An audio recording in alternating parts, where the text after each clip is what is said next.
He humiliated her on their wedding day, laughing cruelly and calling it a prank. But then, a powerful CEO stepped forward, held her hand, and proposed in front of everyone. A very warm welcome to all my wonderful viewers. I'm your storyteller, James, and I truly hope you're doing absolutely well today. May peace, love, and lasting happiness fill your life and the lives of those you cherish. That's my heartfelt prayer for each and every one of you. Thank you so much for the overwhelming love and beautiful comments on our last story. I've read every single one, and believe me, your support inspires me deeply. You give me a reason to keep telling these stories straight from the heart. If you haven't yet, please hit that subscribe button and become part of our growing family, because I promise more breathtaking stories are on the way. And trust me, you won't want to miss a single one. Now stay with me until the end, because today's story is going to melt your heart and bring you deep emotional satisfaction. Let's begin. The soft golden light of dawn slipped through the embroidered curtains in Mega's bedroom, casting a dreamy glow across the silk saris and glinting jewelry prepared for her special day. Beneath her covers, Mega stirred, her heart thudding before her eyes had even opened. Today was the day she was to become Mrs. Luke Malhotra. Sitting up slowly, she combed her fingers through her dark curls, still disoriented from a vivid dream. A faceless man holding her hand and whispering, "You deserve more." She chuckled nervously, brushing off the strange image. Of course she was dreaming about strangers. Her nerves were bound to be wild. A gentle knock broke her thoughts. "Mega Beta, are you awake?" her mother's excited voice called. "Yes, Ma," Mega replied groggily. The door opened and her mother entered, glowing in a crimson Banarasi sari, her eyes wet with unspoken emotion. "My little girl," she whispered, cupping Mega's face. Mega smiled, but a strange chill fluttered through her. Why did her mother's joy feel so forced? The house bustled with wedding chaos. Trays of sweets clattered, giggling cousins flipped through bridal magazines, and the makeup artist's arrival sent everyone into a frenzy. Amidst it all, Mega found herself staring blankly into the vanity mirror, her heart pounding. Was this right? Luke had been charming when their families first introduced them. He'd praised her wit, her laugh, even her dusky skin. Sun-kissed, he'd called it. But in the last few weeks, something had changed. His texts were colder, his smiles tighter. When she asked what was wrong, he waved it off. "Just work." She bit her lip, glancing at the diamond on her finger. "Mega?" Her best friend Priya leaned in, eyes narrowing. "You okay?" Mega faked a smile. "Just nerves." Priya wasn't convinced. "If there's even a sliver of doubt, say it now." Mega's heart fluttered. Was there? Before she could reply, the makeup artist clapped sharply. "Bride, we have work to do." Across town, Luke adjusted his pristine white sherwani in the bathroom mirror, his expression sharp and unreadable. "Still going through with it?" his best man Rohan teased from the doorway. Luke's jaw clenched. "Of course," Rohan chuckled. "She really has no idea, huh?" Luke said nothing. He didn't need to. This wedding wasn't about love. It was revenge. Back at the venue, a lavish ballroom shimmered under crystal chandeliers and lush roses. A man in a sleek black suit stood quietly near the back, his piercing blue eyes surveying the crowd. Cameron White. He never attended weddings, but when his business partner mentioned Luke Malhotra was getting married, something tugged at him, a gut feeling, and then he saw her. Mega. Dressed in emerald green, her wide dark eyes shone with nerves and innocence. Cameron's chest tightened. He knew what was coming, and he wasn't going to let it happen. The music rose. Guests turned. Mega held her breath as Luke approached, his face unreadable. Why wasn't he smiling? He leaned in, brushing her ear with his lips, and whispered something that would destroy her world. The sacred fire hissed as Luke leaned in, breath hot on Mega's skin, the closeness disguising cruelty. "Did you really think this was real?" he whispered, his words slicing into her like venom. Her breath caught. The Mangal Sutra slipped from her hands, the chain falling with a hiss onto the altar. The ruby pendant hit the marble floor with a sharp crack, like breaking glass. Her mother's scream rang out. "Luke, stop!" Her father's chair scraped back as he jumped up, face dark with fury. Raj, think of the scandal, Uncle Arjun warned, holding him back. Gas rose like thunder. Phones lit up the room. Priya gripped Mega's arm. Stand tall. Don't let him win. But Mega's knees shook. The lehenga's ornate embroidery scraped her skin like thorns. Luke's smirk deepened. Did you honestly think I'd marry some middle-class, dark-skinned nobody? The priest's chants faltered. His glasses slipped. His hands trembled. The incense thickened into something choking and cruel.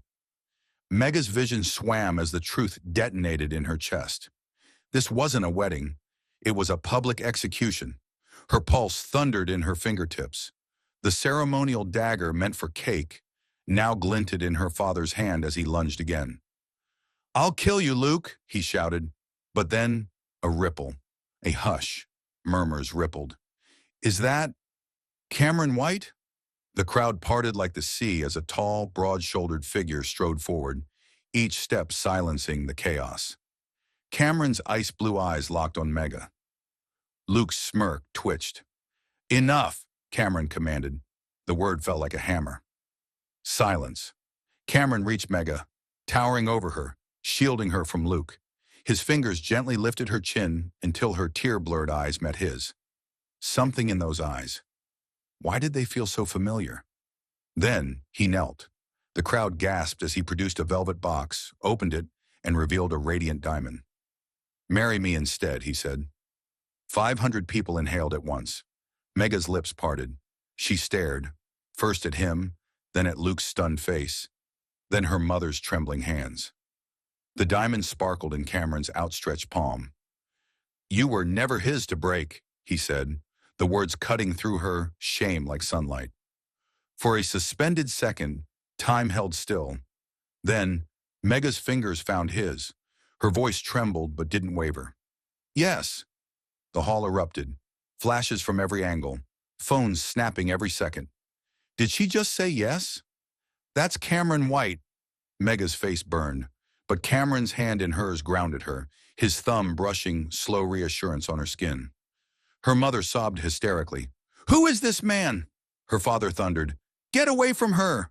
Breaking past relatives. Cameron's cologne, earthy sandalwood, cut through the chaos. He rose slowly, shielding her. Look at me, just me, he whispered. Mega did. The world faded. The diamond in her palm shimmered like hope.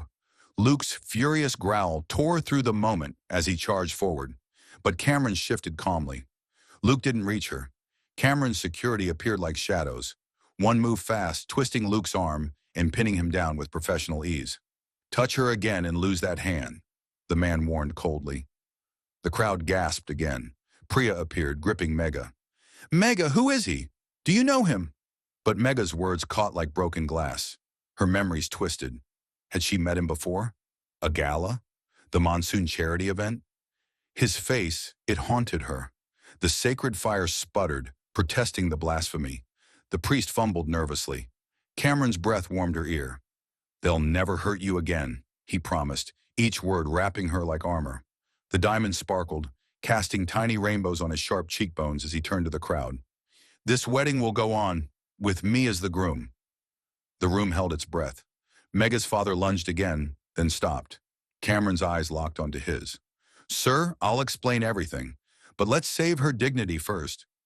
The older man froze, struck silent by the sincerity in Cameron's tone. Cameras clicked, catching it all. Mega clutched Cameron's lapel, her voice barely there. Why? His answer rumbled deep.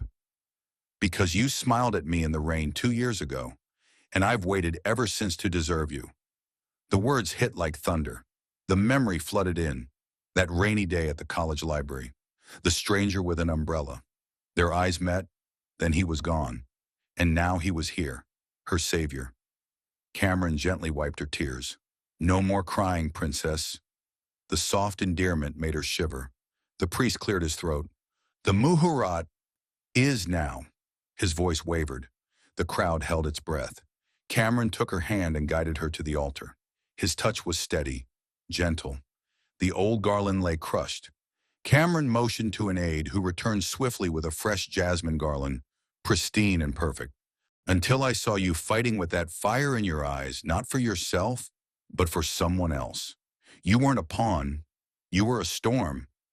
His voice cracked on the last word, the admission ripping something open between them, as if the sky itself bore witness to the truth unraveling like silk in the rain. Mega trembled beneath the weight of it, her mind warring between fury and something deeper, older, something that made her want to believe him despite the manipulation, despite the chaos that had catapulted her into a marriage with a stranger. No, not a stranger, not anymore. A man whose grief had nearly consumed him, whose pain bled out in the shape of vengeance, but whose hands on her were reverent even as his body had trembled with restraint. "I don't know what this is," she whispered, her forehead still pressed to his, her breath mingling with his in the storm-churned air. "But I know it's real." Cameron exhaled like he'd been holding that breath for years. "That's enough for tonight," he said softly, his arms wrapping around her as thunder cracked overhead and the city watched them from below. "Let me just hold you. No expectations, no revenge, just us." And for the first time since her name had been called on that wedding altar, Mega allowed herself to collapse, not into fear or panic or uncertainty, but into the solid, aching warmth of Cameron White, because somehow, against all odds, she didn't feel lost anymore. She felt found, to tremble again, not from cold this time, but from the weight of everything crashing down around her, the headlines, the betrayal, the unbearable possibility that she had been collateral in a game of power from the start. And yet, despite it all, she hadn't moved from his side, hadn't run, not when the media called her a homewrecker, not when Luke's threats turned from veiled to venomous, not even when the most terrifying thought of all began creeping into her mind. What if I love him?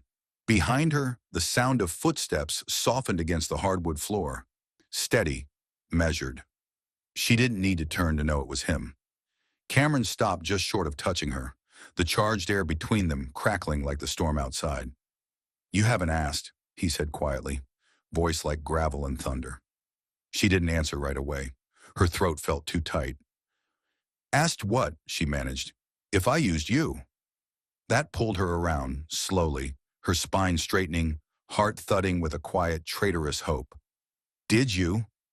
His face was unreadable, a mask honed from years of boardroom wars and silent grief. But his eyes, they were raw, wounded. "I had every reason to," he admitted, not flinching. "Every motive, every opportunity. You were the perfect leverage. Beautiful, brilliant, underestimated, and close enough to Luke to burn him from the inside." Mega's breath hitched. "But," he said, stepping closer, "I couldn't." She blinked. "Couldn't?" Cameron's hand reached out, brushing a damp strand of hair from her cheek. "Because somewhere between planning revenge and watching you walk into that wedding hall with fire in your eyes, I fell in love with the one person I never expected, the one person I couldn't control." Silence thundered between them. "And now," she asked, voice nearly breaking, "now that it's all in flames?" His fingers found hers, laced them together like armor. "Now I'll burn it all down for you?" Mega stared at him, her pulse roaring in her ears, the storm behind her forgotten. This was no longer about Luke, or her father, or even the headlines. It was about this moment, this impossible man, and the terrifying, beautiful truth between them. She didn't say "I love you," not yet. Instead, she stepped into him, heart bared like a blade, and whispered, "Then let's set the match together." The protective gesture should have felt suffocating, too much too soon, but instead it sent a surprising warmth rushing through Mega's veins.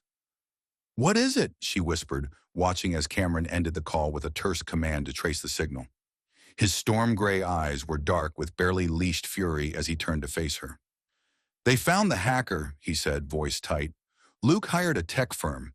They dug into everything, your college emails, your medical records." The words hit her like a punch to the gut, her stomach plummeting. Cameron's jaw worked, his voice roughening as he gently guided her to the sofa. "There's more," he said. "He's calling a press conference in an hour, claims he has proof our marriage is a fraud." The revelation hung between them like a guillotine, suspended and ready to fall. Mega's thoughts raced. What could Luke possibly have? Their whirlwind wedding might have been fast, but the chemistry, the desire between them had been real. It still was. Even now, Cameron's thumb absently stroked circles on the inside of her wrist, sending electric shivers up her arm. The contradiction of it all made her pulse stumble. How could this man be both ruthless, CEO and tender protector? Outside, the skies finally cracked open, thunder rolling as rain lashed the windows in sheets. Cameron's phone buzzed again, this time with a video file from his head of security. The preview frame showed Luke, smug and grinning in a hotel ballroom surrounded by reporters. Cameron's grip tightened on her hand as he pressed play, the clip rolling silently. Subtitles crawled across the screen as Luke gestured to a projection behind him. Megama entered into a prenuptial agreement with Cameron White just hours before their so-called spontaneous wedding. The words slammed into her like a freight train. Her breath caught in her throat as the screen flashed to a scanned document, official-looking, with her signature scribbled at the bottom beside Cameron's distinctive slash. The date? The morning of the wedding? "This is insane," she choked out, leaping to her feet as panic clawed its way up her throat. "I never signed anything!" Her voice rose over another peal of thunder. Cameron stood slowly, hands rising to cup her face. "Breathe," he murmured, thumbs brushing away tears she hadn't realized were falling. "That signature's forged. Badly. But by the time our experts prove it, the damage will already be done." His voice was terrifyingly calm, even as lightning flashed in his eyes. He turned to grab the car keys from the counter. "Where are you going?" she demanded, grabbing his forearm. The muscle beneath her grip tensed as he looked back at her with a tight smile that didn't reach his eyes. "To end this." But Mega moved faster. Bare feet slapping against the cold marble, she planted herself in front of the elevator, trembling but resolute. "Like hell you are," she hissed, shoving him back hard enough that he actually stumbled. His eyebrows shot up. She advanced, fury blazing in her eyes, the storm outside reflecting off her skin in flashes of silver and shadow. "You don't get to ride off like some lone wolf hero after dragging me into this mess." Her voice cracked. She jabbed a finger at his chest. "Luke humiliated me once. You think I'll let him do it again while you play martyr?" The words hung in the air like a dare. Cameron's expression shifted, from shock to something dangerously close to admiration. Slowly, he raised his hands in mock surrender. "What do you propose, Mrs. White?" The deliberate use of her new name sent a shiver through her. She crossed her arms. "We face him, together." She lifted her chin in that defiant way she knew drove him wild. The corner of his mouth quirked despite the tension, and in 2 long strides he was in front of her. "You're magnificent when you're angry," he murmured before kissing her, a searing, possessive kiss that tasted like coffee and vengeance. The storm crescendoed outside as he deepened the kiss with a groan, her fingers tangling in his hair. Then his phone buzzed again. Cameron pulled back, eyes turning predatory as he read the message. "My team found something. Luke's been embezzling from his own family's company for years." He brushed her bottom lip with his thumb, smiling that dangerous, irresistible smile. "How do you feel about crashing a press conference?" Lightning split the sky as they stepped into the elevator, a mirrored cocoon reflecting their joined forms 1,000 times over. Cameron was dressed in a bespoke charcoal suit that hugged every inch of his broad, powerful frame. Mega was wrapped in a crimson dress he'd pulled from a hidden closet with a grin and a line. "Wear this. It screams, 'I'll destroy you,' in 12 languages." The fabric clung to her like armor, the color a war cry. The elevator began its descent, city lights glittering beyond the glass as they plunged toward the lobby. Below, a fleet of black SUVs and Cameron's security team waited. The building groaned in the wind's fury. Mega clutched the damning documents they'd spent the last hour memorizing. Every dollar embezzled, every shell company. Cameron's hand brushed the small of her back, his breath warm in her ear. "Let me handle the business. You handle the narrative." Peppermint gum and sandalwood. His scent clouded her thoughts, but the elevator's jolt reminded her. This wasn't a fantasy. This was war. The doors opened. A woman with an iPad rushed toward them. Luke moved the press conference to the Grand Hyatt. Every major network's there. He just teased. Shocking infidelity evidence. Mega's heart dropped. Cameron grabbed her hand as they moved through the lobby, hotel guests gawking and phones raised. Outside, a bodyguard held an umbrella against the sideways rain as they dashed into the SUV. Mega's stiletto sank into a puddle, soaking her foot, and Cameron practically lifted her into the back seat. "Grand Hyatt, lights and sirens," he barked as he slid in beside her. She fumbled with her seatbelt, but his hands moved faster, brushing her waist and stomach as he clicked it into place. The contact sent a jolt through her breath catching. He noticed. Then the driver's voice crackled. "Boss, you need to see this." A screen flipped down, showing Luke live at a podium. Behind him, a grainy photo. Cameron with a blonde outside a luxury hotel, just days before the wedding. "Billionaire's secret mistress," blared across the ticker. The blonde? A divorce attorney Cameron had met to protect Mega legally, easily proven. But the damage done. The hashtag #, fake white wedding was already trending. Their SUV screeched to a halt in front of the Hyatt. Cameras flashed like gunfire through the downpour. Cameron turned to her, cupping her face. "Last chance to turn back," he murmured, brushing a raindrop from her temple. But Mega was already reaching for the door. Her crimson lips curled into a smile that showed teeth. "Let's go destroy him." His eyes flared, and he pulled her in for another kiss. Hotter, deeper, a silent promise. The doors opened. They stepped into the storm together. Warriors, a queen and her king. The moment Mega's crimson-soled Louboutin hit the rain-slicked pavement, the world erupted. Reporters swarmed. Rain flattened her hair and soaked her silk dress. But she stood tall, clutching Cameron's hand and the financial proof that would unravel Luke's lies. Then she saw him. Luke, dry under the awning, smug in his tailored suit. And beside him, the blonde, dressed in white. "Meet the real victim here," Luke said to the cameras. "My fiancée, Sophia Loren, the woman Cameron White paid to pretend to be his lawyer while he stole my bride." The audacity of the lie stole Mega's breath. But the fire in her chest, that was very, very real. The noise was deafening, her temples pounding from the chaos. But Cameron's hand at the small of her back grounded her like an unshakable anchor. He guided her forward through the gauntlet of flashing cameras, his voice slicing through the clamor like a blade. "You want the truth? Let's give it to them." His breath was warm against her ear before he turned, facing the media with a smile so sharp it could draw blood. With a flourish, he pulled a flash drive from his pocket, like a magician unveiling his final trick. "Everything you need to know about Luke Malhotra, 10 years of embezzlement, fraud, and the hit and run that killed my sister." The words dropped like a grenade into the crowd. Reporters surged forward, scrambling for the drive. Luke's face drained of color as Cameron continued with cold precision. "And this little performance?" His hand waved dismissively toward Luke and the poised blonde at his side.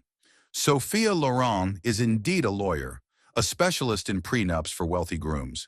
She drafted Luke's original contract with Mega." The revelation hit like a thunderclap. Sophia's carefully composed expression faltered, just for an instant, long enough for Mega to glimpse the panic behind her mask.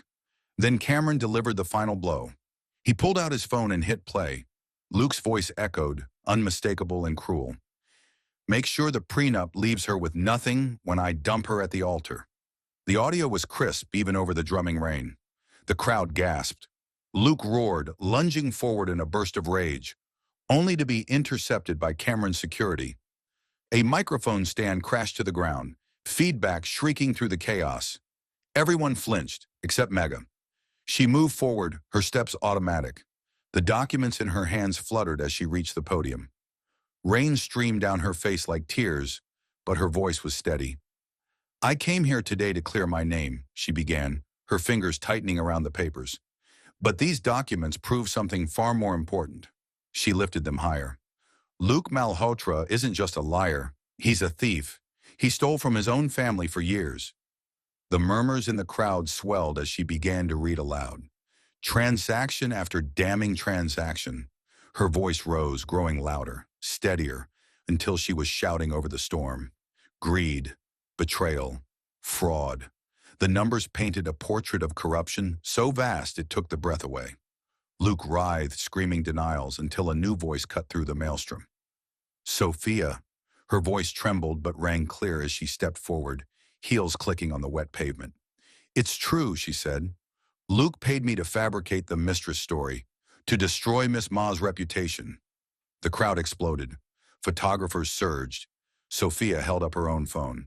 I have recordings, all of them. Pandemonium. Mega barely noticed. Cameron's arm slipped around her waist, his lips brushing her temple in silent salute, as the world they once knew shattered in golden rainlight. And then everything tilted. A wave of dizziness slammed into her. Mega clutched at Cameron's arm, her vision blurring. The stress, the adrenaline, the sleepless nights, it all came crashing down at once. Her knees buckled. Cameron's shout was the last thing she heard before darkness claimed her. The scent of his cologne the only anchor as she slipped into oblivion. The sterile scent of antiseptic burned her nostrils before she even opened her eyes. A heart monitor beeped steadily beside her, tethering her to consciousness. She swam through layers of fog. Her lashes fluttered against the harsh fluorescent lights. White walls, blue curtains, an IV snaked from her arm. And Cameron, slumped in a too small plastic chair beside her bed. His suit was wrinkled beyond recognition, sleeves rolled up, forearms crossed, his head bowed in exhausted sleep, stubble darkening his jaw. He looked more rogue assassin than billionaire CEO, but his fingers were wrapped loosely around her wrist, as if afraid she might vanish if he let go. She tried to speak. A croak emerged. Still, it jolted him awake instantly. His storm-gray eyes snapped open, laser-focused as he surged forward, chair screeching. Mega! Her name was a prayer on his lips. He cupped her face gently, thumbs brushing away tears she hadn't realized were falling. What? She rasped, trying to sit up. The room spun violently. Easy, Tiger, he murmured, trying for humor, though his voice trembled. He grabbed the water cup from the tray and guided the straw to her lips. She drank greedily, the cool water soothing her raw throat. Memories came rushing back. The press, the rain, Luke, Sophia, the collapse. And then a new terror. Her hands flew to her stomach. The baby, she whispered, the words escaping before she could stop them. The cup slipped from Cameron's hand, water splashing across his shoes. His eyes locked onto hers, wide, disbelieving. You know. His voice was a whisper, ragged with emotion. She blinked, stunned. I didn't. Not until just now. It hit her like a freight train. The missed periods, the nausea, the fatigue, all the signs now undeniable. His hand hovered above hers. Then slowly, reverently, he laced their fingers together and laid them across her abdomen. The doctor confirmed it after you fainted, he said hoarsely. 8 weeks. Her eyes filled with tears. A baby. Their baby. She was going to be a mother. Cameron, a father. From that chaotic, stormy wedding night had come this miracle. The door burst open. A doctor strode in, flustered, clipboard in hand. Ah, you're awake, she said brightly, flipping through charts. Mrs. White, your hemoglobin levels are low. The fainting was likely stress, dehydration, and first trimester fatigue. The unfamiliar name made Mega jolt. Cameron felt it too, his grip tightening. We'll keep you overnight for observation, the doctor continued. Standard protocol for high-profile pregnancies with extreme stress. Cameron tensed. What circumstances? His voice dropped. Dangerous. The doctor didn't flinch. Standard medical protocol, Mr. White. Bed rest, follow-ups, and minimal stress. She left with a smile. Silence returned, heavy and intimate. Then Cameron dropped to his knees beside her bed, resting their joined hands over her belly. His shoulders shook with emotion. She stroked his hair, tears streaming freely. This changes everything, she whispered. Nothing changes, he said fiercely. I wanted you before this. I'll want you after. This is just... His voice cracked. He kissed her stomach, reverently. A miracle. The words shattered her. She sobbed, hand over her mouth. The door burst open again. Her parents. Their eyes widened at the scene. Cameron on his knees, hand on her belly. Mega in bed with tears on her cheeks. Beta, her father croaked. Cameron stood quickly, adjusting his jacket. Mr. and Mrs. Ma, I'm pregnant, Mega said simply. Her mother gasped. Her father's expression cycled through shock, then resignation, before settling into grim resolve. You'll marry her properly then. Cameron didn't hesitate. In every way that matters, she's already my wife. But if she wants a Hindu ceremony, a church wedding, a damn pagan ritual, I'll give her all three. Mega's heart swelled. Her mother approached, gathering her into a careful hug, whispering through her tears, My baby is having a baby. Her father stepped forward, shaking Cameron's hand, a quiet, masculine understanding passing between them. 9 months later, Mega held her daughter for the first time. Tiny, perfect, and furious with life. Cameron wept openly beside them, his massive hand dwarfed by the tiny fingers curled around his own. Naira Ma White, with her mother's dark eyes and her father's stubborn chin, was living proof that from the ashes of betrayal could rise something far more beautiful than either had dreamed.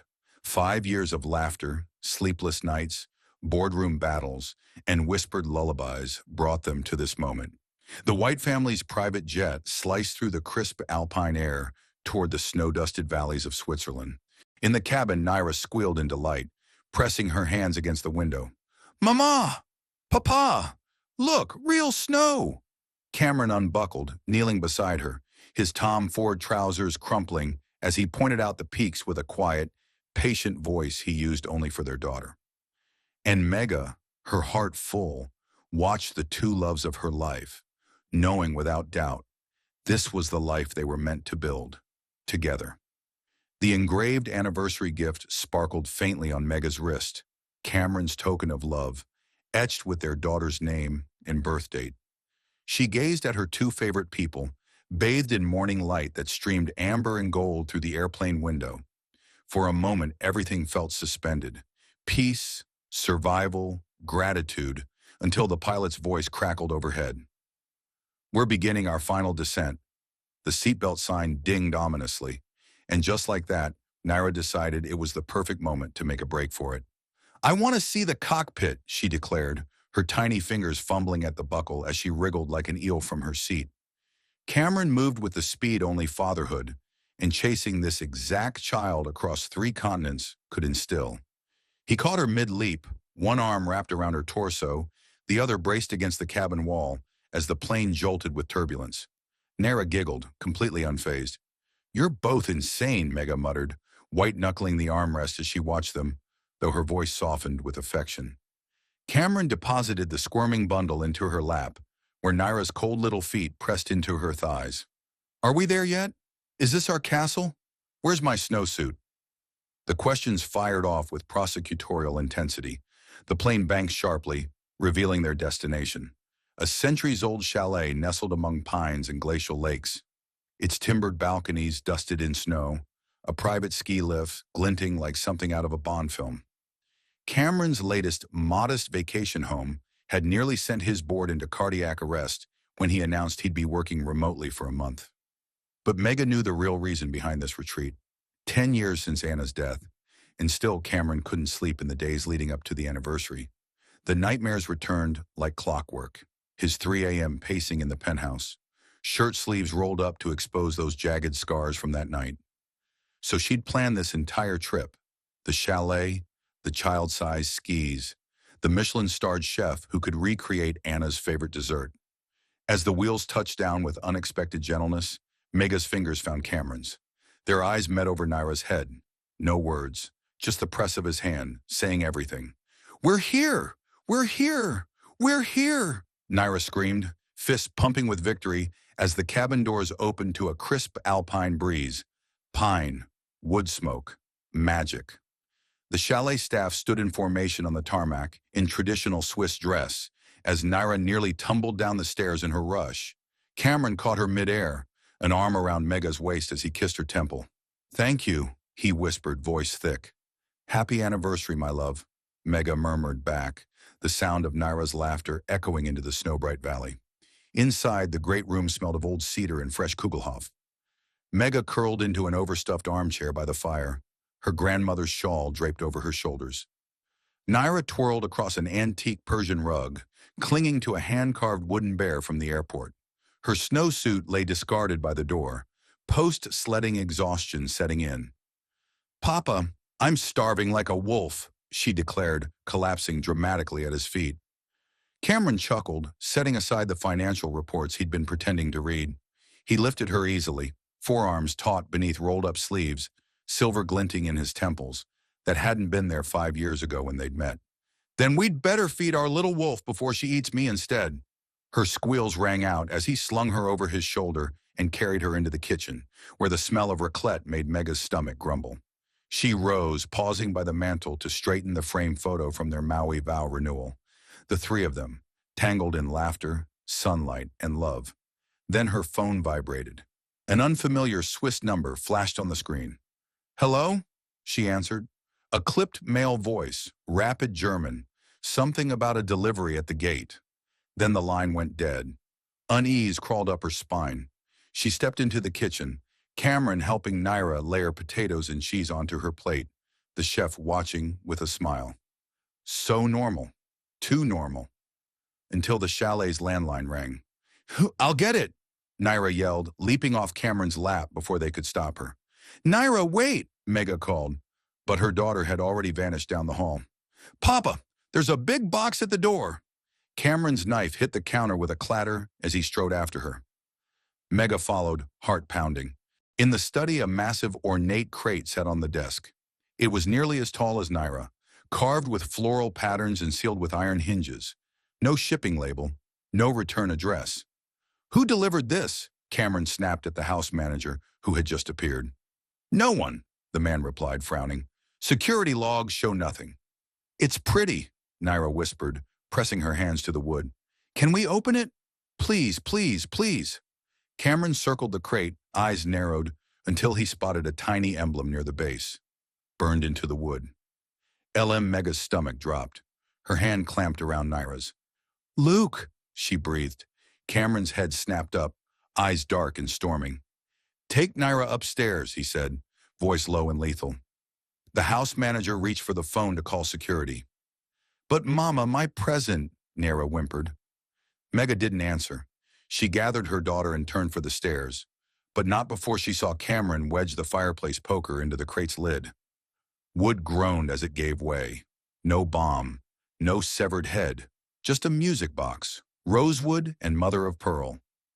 Cameron lifted the lid, for Elise began to play. Then, click. A hidden compartment popped open. Photographs spilled out, snapshots of their life. Mega pushing Naira on a Mumbai swing. Cameron carrying her asleep through a London museum.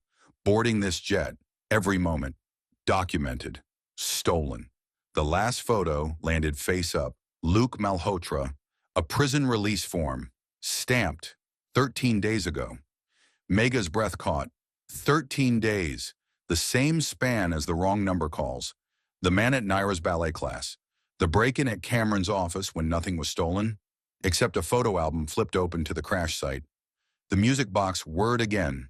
A different tune. A warped, grotesque version of Here Comes the Bride. Then a voice crackled to life. Digitally altered but unmistakable. "Did you really think I'd forget, Mega? 5 years wasn't nearly long enough to stop imagining all the ways I'll make you pay. Let's start with what you love most." Naira whimpered, and Mega snapped back into motion. Her arms closed tight around their daughter. Across the room, Cameron's gaze locked with hers. Calm now. Cold calm. The kind that comes before a storm. "Get our daughter to safety," he said. A vow, a command. As he reached for his satellite phone, already issuing orders to his Mumbai security team, his other hand closed around the fireplace poker. Mega turned and ran, Naira in her arms, the sinister melody chasing them up the stairs. Outside, the last light of day slipped behind the snow-capped mountains, and the past, once buried, rose like a shadow across the glittering white.